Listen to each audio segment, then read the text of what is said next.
Señor, gracias por tu palabra. Sabemos que tu palabra es verdad y queremos escuchar el día de hoy aquellas cosas que tú tengas que decirnos. Permítenos recibir con fe lo que tú quieras hablarnos. En el nombre de Jesús. Amén.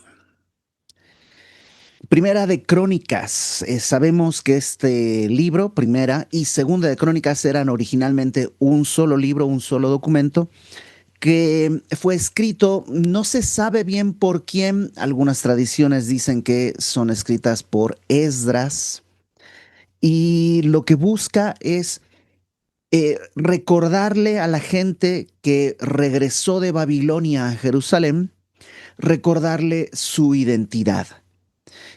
Porque pues sí, han pasado 70 años en Babilonia. 70 años es mucho tiempo. Es decir, muchos fueron y ya murieron. Los que están, los que regresaron probablemente nacieron en Babilonia, ya tienen sus raíces, o sea, lo que conocen ya es Babilonia, su cultura, su manera de hacer las cosas, su manera de consumir, todo ya está hecho a la cultura babilónica. Y han regresado a Jerusalén y en muchos sentidos tienen que tratar de recordar quiénes son ellos de verdad, cuál es su identidad genuinamente.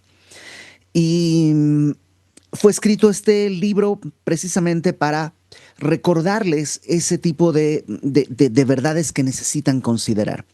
La primera parte del capítulo 1 al 9 son una lista de nombres y genealogías que tal vez a nosotros nos son pues complicadas, difíciles de abrazar, difíciles de morder, porque no tenemos mucha relación ni con la historia del pueblo judío en general, ni con los nombres, ¿no? Pero a medida que vas leyendo tu Biblia, vas, ¿no? Cada año pasas por el Génesis y vas recordando cosas. Estos nombres se te van a hacer un poquito más conocidos y las historias un poquito más familiares. La semana pasada vimos esta primera parte desde Adán hasta el nacimiento de la familia de Judá, ¿no? Cuando Judá, perdón, de Jacob, que es el que va a dar el pie a las 12 tribus o los 12 patriarcas. Y ahí vamos a comenzar en el capítulo 2. Así que acompáñame al capítulo 2 de Primera de Crónicas. Dice, estos son los hijos de Israel: Rubén, Simeón, Leví, Judá, Isaacar, Zabulón, Dan, José, Benjamín, Neftalí, Gad y Aser. Estos 12 nombres, que son los 12 hijos de Jacob. Recuerdas que Jacob trabajó por su esposa Raquel, pero en realidad al final no le dan a Raquel como su esposa, sino le dan a este a su hermana, ¿no? Y eh, y hay casi una competencia entre las mujeres por quién tiene más hijos, ¿no? Y hay varias veces que hay varias veces que se enlistan estos nombres, y, y esta vez es rara esta lista, porque comienza con Rubén, que efectivamente es el primogénito, y luego es una lista de los hijos de Lea: Rubén, Simeón, Leví, Judá, Isaacar y Zabulón. Esos son los hijos de Lea, pero no están en el orden en que nacieron. O sea, ellos sí, pero digamos, en medio hay otros hijos que no están puestos. Luego está Dan, curiosamente ahí metido, como que no tienen mucha relación, porque Dan en realidad es hijo de la sierva de Raquel, de Bilha, la sierva de Raquel. Luego están José y Benjamín, que son los de Raquel. Luego Neftalí, que es hermano de Dan, es decir, de la sierva de Raquel. Y luego Gad y Aser, que son hijos de Silpa, que es la sierva de Lea. Entonces, los eruditos se devanan el cerebro tratando de entender por qué está este orden así, por qué están puestas las cosas. Unos proponen que es una especie de acomodo geográfico y tratan de ver si geográficamente están bien, no están en orden de nacimiento, y la verdad de las verdades es que no sabemos. Sobre todo Dan es el más complicado de acomodar porque está ahí metido así como nada, sin relación con nada. Pero pues en algún momento a lo mejor encontraremos esa razón o llegaremos con el Señor y le preguntaremos por qué estaba este orden así. Bueno, estos son los hijos de Israel. Jacob, acuérdate que se llamaba Jacob y Dios le cambia el nombre a Israel. Y luego dice verso 3, los hijos de Judá. Judá no es el primogénito, pero va a empezar a enlistar los hijos de Judá y nos dice que tiene primero tres hijos, Onán y Sela. Estos tres le nacieron de la hija de Sua, que se llamaba Bet-Sua, eh, cananea. Y de entrada tú dices, a ver, Judá, todos sabemos, es el canal por donde va a venir el Mesías. Y Judá, en Génesis 38, se aparta de la familia, se va a tierra de Canaán y escoge una mujer cananea, la hija de Sua, ¿no? Bet-Sua. Y, y va a tener tres hijos. Y uno piensa, pero a ver, ¿por qué está tomando una mujer pagana? No, se supone que el linaje del Mesías tiene que ser prístino, límpido, puro, ¿no? Y no, tenemos a la cabeza de la tribu del Mesías, primero toma una esposa que es pagana. Y ahora, no acaba ahí todo lo raro de esto. Mira, estos tres le nacieron de la hija de Sua, cananea. Primogénito de Judá, fue malo delante de Jehová, quien lo mató. No sabemos qué hizo pero hizo algo que Dios tuvo que ejercer un juicio y murió. Y luego dice, Tamar, su nuera, dio a luz a Fares y a Sera. Todos los hijos de Judá fueron 5, ¿no? Los primeros 3, Onán y Sela, y luego Fares y Sera. Y aquí parece que no hay mucho, pero en realidad hay una historia ahí horrible, porque muere y entonces, como era costumbre en este matrimonio levirato, si se llamaba el matrimonio de levirato, quiere decir que si un hombre moría sin tener hijos, ponlo de esta manera, no es exacta, pero digamos que pierde su apellido, porque nadie va a llevar su apellido.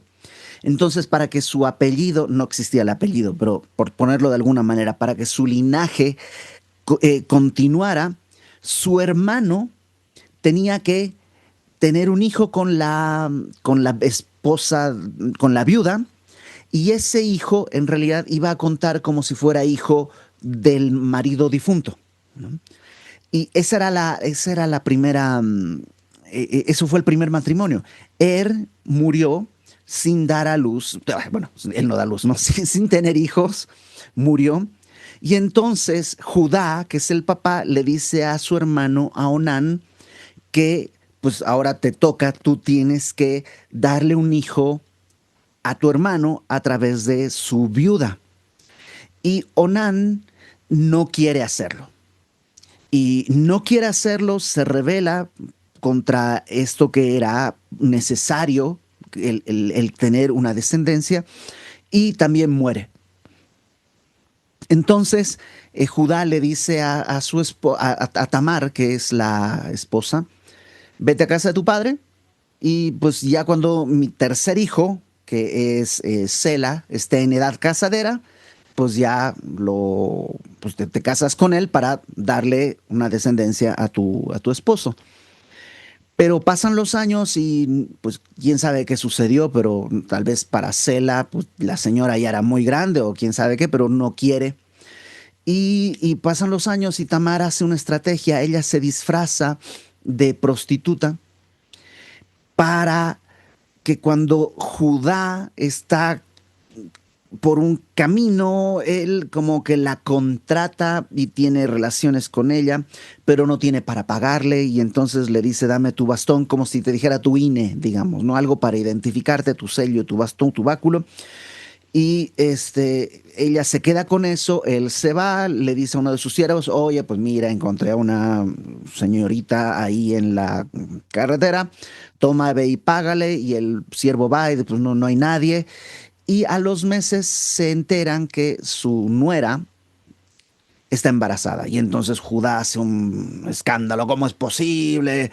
Entonces es una fornicaria y ya la van a matar. Y entonces ella dice, espérense, espérense, el papá de esta criatura es el dueño de esta INE, ¿no? De este báculo y de este sello, y resulta que es su suegro. ¿No? Entonces tú escuchas esto, aparte está en Génesis. Entonces tú estás leyendo la Biblia con tus hijos, Génesis 37, y pues vamos a brincarnos, ¿no? Como que, mira, como que pues es muy extraño, ¿no?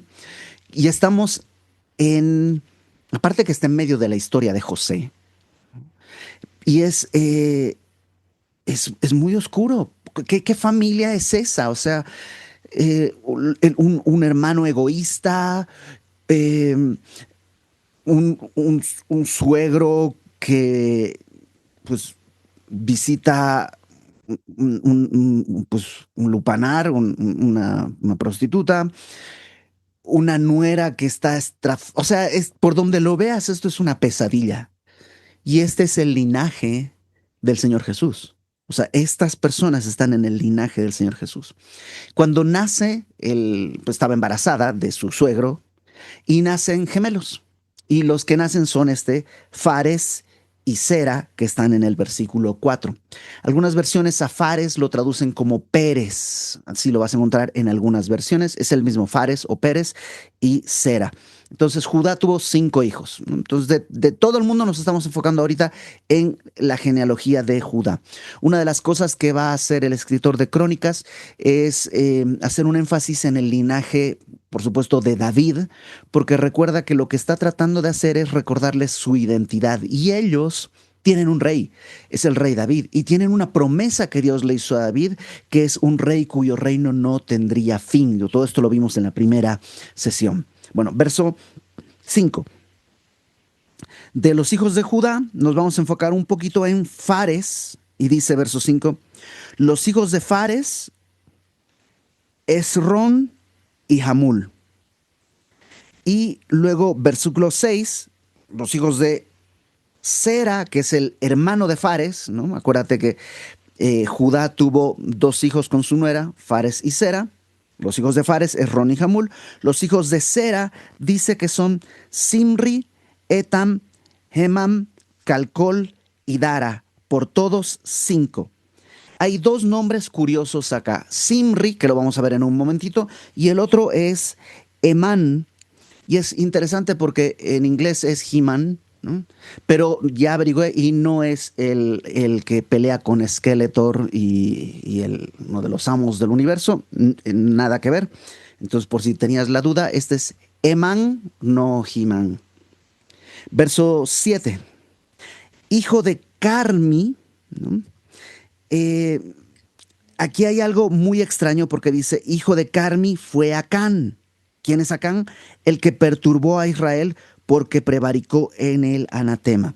Si tú recuerdas cuando entra el pueblo después de 40 años en el desierto, entran a la tierra prometida, su primera, no sé si decirle batalla, pero su primer encuentro con el enemigo es en la ciudad de Jericó, que dan unas vueltas, el séptimo día dan 7 vueltas, gritan, caen los muros, entran, matan a todos. Y Dios había dicho que de Jericó todo lo que hubiera, ¿no? Todo el botín era anatema, era de Dios, era consagrado para él, se tenía que destruir, era de él. Y Acán encuentra un manto babilónico, encuentra unas cosas y se las guarda y las esconde en su casa. Y por esto que hizo, la siguiente batalla, que es contra una ciudad que es mucho más pequeña, es la ciudad de Hai, el pueblo es derrotado y mueren muchos y entonces Josué hace todo un berrinche y le dice a Dios, ¿por qué Dios nos traes a morir aquí? No sé qué. Y Dios le dice, a mí no me mires. Ustedes quebrantaron lo que yo les pedí, tienen escondido parte de lo que era mío. Y entonces ya echan suertes y encuentran que Acán había hecho esto, todo, todo. Bueno, lo que dice aquí es que Carmi es el papá de Acán, hijo de Carmi fue Acán. La cosa es que Carmi aparece ahí de la nada, entonces no sabemos, pues, qué onda. El libro de Josué, si me acompañas a Josué capítulo 7, Josué capítulo 7, nos da una pequeña pista. Josué capítulo 7, versículo 1, dice, pero los hijos de Israel cometieron una prevaricación, una traición en cuanto al anatema, porque Acam, hijo de Carmi, hijo de Sabdi, hijo de Sera, de la tribu de Judá. Entonces acuérdate, va Judá, Sera, Sabdi, Carmi, Judá, Sera, ahí estamos, Sabdi, Carmi. Eh, vuélvete ahora a Crónicas. No tenemos un Sabdi. Los hijos de Sera son Simri, Etam, Emán, Calcol y Dara. No hay Sabdi. Entonces, algunos eruditos piensan que Sabdi es Simri. Como una, pues, en algún momento se cambió el nombre y Simri y Sabdi son los mismos. Por tanto, eh, este Carmi tal vez es otra variación de, de, de Simri y, y así está. Porque estamos hablando de esa familia y si no queda una cosa rara. Pero bueno, lo importante es que seguimos hablando de fracasos. O sea, no estamos hablando de grandes héroes y aquí el hombre construyó hospitales y no, gente que ya vimos la familia, de dónde nacen ellos, ahora vemos que para abajo su descendencia, que es lo que tiene, pues lo que tiene es alguien que va a producir la muerte de muchos hombres porque en su avaricia está escondiendo un manto babilónico y todo esto, ¿no? Versículo eh, 8. Azarías fue hijo de Etán, ¿no? Del otro de los hijos de Sera. Verso 9. Volvemos a los hijos de Fares. ¿No? En el verso 5, acuérdate, dicen, Fares tuvo dos hijos, Esrom y Jamul. Bueno, los hijos que nacieron a Esrom, estamos volviendo a la genealogía de Fares, son Jerameel, Ram y Kelubai. Subraya Kelubai porque vamos a hacer referencia a Kelubai en un ratito por otro tema que nos vamos a encontrar unos versículos más abajo. Entonces, los hijos de Esrom son Jerameel, Ram y Kelubai. De esos nos vamos a enfocar ahorita en Ram, que engendró a Aminadab, y Aminadab engendró a Naasón, príncipe de los hijos de Judá. Naasón engendró a Salmón, Salmón engendró a Booz, Booz engendró a Obed, Obed engendró a Isaí, e Isaí engendró a Eliab, su primogénito, el segundo Abinadab, Simea el tercero, el cuarto Natanael, el quinto Radai, el sexto Osem, el séptimo David. Y entonces aquí llegamos a David, ¿no? Entonces David viene, si hacemos la construcción para atrás, David viene de Isaí, Isaí viene de Obed, Obed viene de Boz, Boz viene de Salmón, Salmón viene de Naasón, Naasón viene de Aminadab, Aminadab viene de Ram, Ram viene de Hezrón, Hezrón viene de Fares, Fares viene de Judá. Esa es la línea que está siguiendo. Eh, Hay otra discrepancia aquí y es que en Primera de Samuel, David es mencionado como el octavo hijo porque su papá tiene 8 hijos y aquí dice que David es el séptimo. ¿Cómo se resuelve esta pequeña discrepancia? Bueno, los eruditos, y que creo tienen razón, plantean que lo más probable es que efectivamente hayan sido 8 hijos, pero uno de ellos murió muy temprano, lo cual no sería tampoco nada raro en aquella época, y por eso el cronista registra solamente 7, porque al final, para fines prácticos, aunque hubo 8 hijos, es el séptimo cuando es llamado a ser rey y todo esto, ¿no? Bueno, verso 16. De los cuales Sarbia y Abigail fueron hermanas. Entonces David tuvo también por lo menos Sarbia y Abigail, que fueron en realidad medio hermanas. No vamos a entrar en eso ahorita, pero fueron medio hermanas. Los hijos de Sarbia, de esta hermana, fueron tres: Abisai, Joab y Asael. Estos los recordarás cuando estudiamos primero de Samuel hace ya varios años, que fueron generales en el ejército de David. Fueron personas, fueron guerreros, tienen páginas importantes en la Biblia en el tiempo de la guerra de David. Luego dice, Abigail, la otra hermana, dio a luz a Amasa, cuyo padre fue Jeter ismaelita.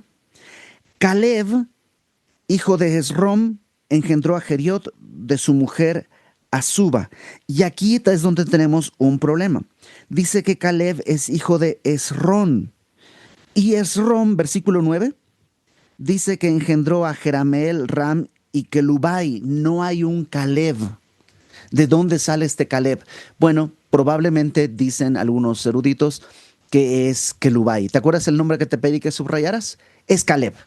¿Okay? No tenemos una certeza absoluta, pero dentro del flujo de la narrativa es probablemente lo más adecuado.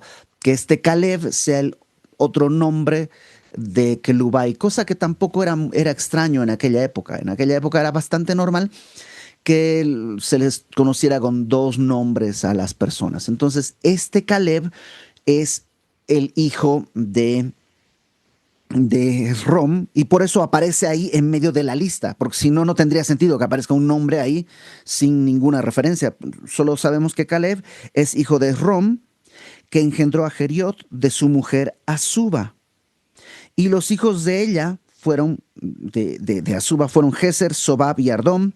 Muerta Azuba, tomó Caleb por mujer a Efrata, la cual dio luz a Hur. Hur engendró a Uri y Uri engendró a Besaleel.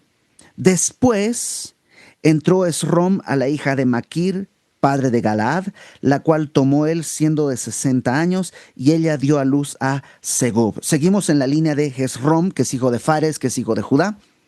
Y ahora, dice Esrom, a los 60 años se volvió a casar con Maquir, no, perdón, con la hija de Maquir, y ella dio a luz a Segub. Y Segub, verso 22, engendró a Jair, el cual tuvo 23 ciudades en la tierra de Galaad. Pero Jesur y Aram tomaron de ellos las ciudades de Jair, con Kenat y sus aldeas, 60 lugares. Todos estos fueron los hijos de Maquir, padre de Galaad. ¿No? Estaban, digamos que está relacionándolos con los hijos del suegro, porque Maquir es el que dio una hija con la cual se casó. ¿No?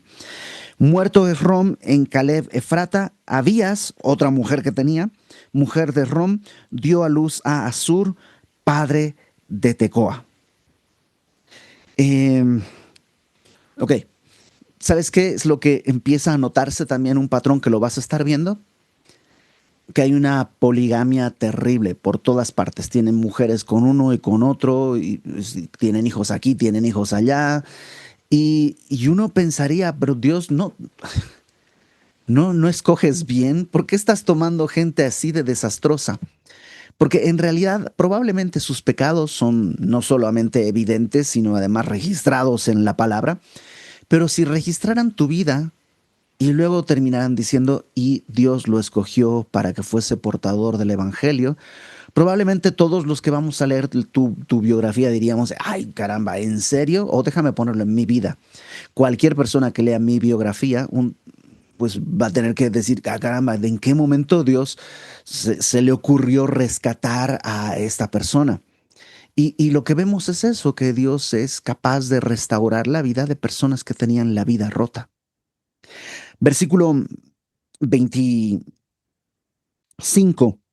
¿Te acuerdas que Rom, vimos toda esa línea y nos enfocamos un poco primero en el linaje de Ram, luego en el linaje a través de la hija de Maquir, en el verso 21? Ahora, verso 25, vamos a los hijos de Jerameel, otro de los hijos de Rom. Si quieres, marca el verso 9, que es donde están. que es Jerrom engendró a Jerameel, Ram y Kelubai. También ya vimos la descendencia de Kelubai o Caleb en el verso 18. Ahora, verso 25 dice, los hijos de Jerameel, primogénito de Jerrom, fueron Ram, este es otro Ram, este es hijo de Jerrom, su primogénito, Buna, Orem, Osem y Ahías. Y tuvo Jerameel otra mujer, y otra vez otro caso de poligamia. Tuvo Jerameel otra mujer llamada Atara, que fue madre de Onam. Los hijos de Ram, el primogénito de Jerameel, fueron Maas, Jamim y Eker. Los hijos de Onam fueron Samai y Jada. Los hijos de Samai, Nadab y Abisur. El nombre de la mujer de Abisur fue Abijail. Y vamos bajando ahora los hijos de Abisur. La mujer fue Abijail, la cual dio a luz a Ahbam y a Molid. Los hijos de Nadab, Seled y Yapaim. Y Seled murió sin hijos. Isi fue hijo de Apaim, y Sesam hijo de Isi, e hijo de Sesán, Ahlai, los hijos de Jada, hermano de Samai, Jeter y Jonatán, y murió Jeter sin hijos. Los hijos de Jonatán, Pelet y Sasa, estos fueron los hijos de Jerameel. Y Sesán, otro de su descendencia, no tuvo hijos sino hijas, pero tenía Sesán un siervo egipcio llamado Jarja. Al siervo egipcio, dio su hija por mujer, y ella dio a luz a Atai. Atai engendró a Natán, y Natán engendró a Sabad. Sabad engendró a Eflal. Eflal engendró a Obed. Este es otro Obed, no es el de la línea davídica, ¿no? Obed engendró a Jehú. Jehú engendró a Azarías. Azarías engendró a Geles. Geles engendró a Elasa. Elasa engendró a Sismai. Sismai engendró a Salum. Salum engendró a Jecamías. Y Jecamías engendró a Elisama. Me pasé desde el verso 25 al 41 leyéndolo así casi de corrido porque no sabemos nada de esos nombres. Esta genealogía, esta parte, no tiene que ver con el reinado de David. Es otra rama, están dentro de de la familia de David, pero no son de la rama de David. Verso 42, regresamos con Caleb, este que se llamaba Kelubai en el verso 9, que en el 18 vimos un pedacito, y ahora como que lo expande. Dice, los hijos de Caleb, o sea, Kelubai, hermano de Jerameel, fueron Mesa, su primogénito, que fue el padre de Sif, los hijos de Maresa, padre de Hebrón, los hijos de Hebrón, Coré, Tapúa, Requem y Sema. Sema engendró a Raham, padre de Jorcoam, y Requem engendró a Samai. Maón fue hijo de Samai, y Maón padre de Betsur. Y Efa, concubina de Caleb, dio a luz a Aram, a Mosa, a Gases. Arán engendró a Jasés. Los hijos de Hadai, Rehem, Jotam, Gesam, Pelet, Efa y Saaf. Maaca, concubina de Caleb, dio a luz a Seber. Ahí tienes otra concubina, además de la esposa. A Tirhana también dio a luz a Saaf, padre de Madmana, y a Seba, padre de Macbena y padre de Gibea. Y Axa fue hija de Caleb. Estos fueron los hijos de Caleb, los hijos de Hur, primogénito de Efrata, Sobal, padre de Kiriat Jearim, Salma, padre de Belem, y Jaref, padre de Bet Gader. Y los hijos de Sobal, padre de Kiriat Jearim, fueron Jaroe, la mitad de los manahetitas. Las familias de Kiriat Jearim fueron los itritas, los futitas, los sumatitas, los misraitas, de los cuales salieron los soratitas y los estaolitas. Los hijos de Salma, Belén y los netofatitas, Atrot Bet Joab, y la mitad de los manahetitas, los soraitas. Y las familias de los escribas que moran en Jabes fueron los tirateos y los simeateos y los sucateos, los cuales son los ceneos que vinieron de Hamath, padre de la casa de Recab. Tampoco tenemos más información de esto. Y el cronista mismo los menciona, pero no los va a desarrollar mucho. Lo que sí va a ir desarrollando es la línea de Ram, que es la que va a terminar en David. Eso sí, lo vamos a encontrar un poquito más adelante, un poco más desarrollado. Ok, ¿qué es lo que vemos en esto? Gracia. Gracia. Dios en su misericordia está escogiendo lo vil y lo menospreciado. Y creo que registra esto aquí en la Biblia para que nosotros recordemos qué es lo que Dios está viendo. Porque probablemente tú, si volteas a ver, dices, yo solo me he casado una vez, no tengo concubina, ni amante, ni nada que se le parezca. Y entonces como que ay, nos solemos poner en un escalón superior, ¿no? Moral, estamos arriba, no soy como estos del linaje. Si, es más, si yo estuviera en el linaje de Jesús, otra cosa sería, bla, bla, bla, bla, bla. Pero en realidad está registrado porque ellos tampoco seguramente se veían así. Ellos vivían según los cánones de su mundo, de su sociedad, y hasta tal vez veían en sí mismos que eran pues buena gente. Y Dios registra esto para que veamos y en la perspectiva que sigue Dios escogiendo lo vil y lo menospreciado. Y aunque tal vez tú y yo no tengamos pecados en este sentido así de evidentes, ¿cuántos pecados hay en nuestro corazón que tal vez no han salido a la luz porque la sociedad ha cambiado? Pero si viviéramos en una sociedad que tolera tan abiertamente la poligamia, tal vez estaríamos casados dos, tres veces y una concubina y otra concubina y tal vez no sería distinto, solo ha cambiado el molde. Pero el problema nunca fue la forma, sino el fondo, lo que está en el corazón. Eh, los pleitos, los conflictos que hay, solo nos recuerdan la redención que Dios promete.